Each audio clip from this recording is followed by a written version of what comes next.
I think it can be deceptive just how different they look. But despite the different styles, I think they do the exact same thing. They just create sort of this unmanageable volume of falsehood. Gessen argues that fire hosing, telling and retelling obvious lies, isn't about persuasion. It's about power. When Putin says there are no troops in Crimea, or when Trump says he never mocked a disabled reporter, they're not just lying. They're asserting that they are not constrained by reality. That everything, even things that are totally obvious to us, can be challenged. That's a very clear demonstration of power. You have to engage with what he said, even though it's false. The way that they lie makes the obviousness of the lie part of the power play. Yes, I know that you know that what I'm saying is absurd. And I assert my right to say whatever I want whenever I want to. He keeps urinating on the sidewalk, and we have to keep wiping it up.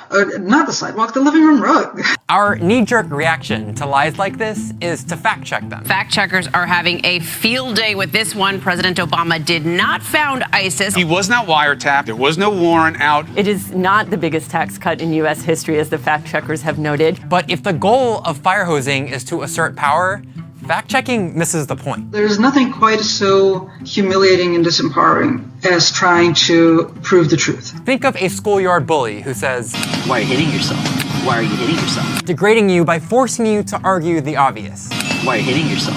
Why are you hitting yourself?" And I think that's kind of what it feels like when we fact-check Trump. It's sullying. You feel like you've engaged with something that actually shouldn't be a part of the public sphere. Fire hosing turns even the most obvious of facts into a messy, mind-numbing political fight. Every time he gets fact-checked, Trump lashes out. They just don't want to report the truth. Sarah Sanders blames the media. If anything has been inflamed, it's the dishonesty that often takes place by the news media. And something that should not have even been up for debate starts to look like just another screaming match where no one really seems credible. Donald Trump lies, and he lies compulsively. And if anybody wants to sit on here, I've got to move on. So this very simple human assumption that you can know what's true, that assumption is taken away from you. You have to work for the truth.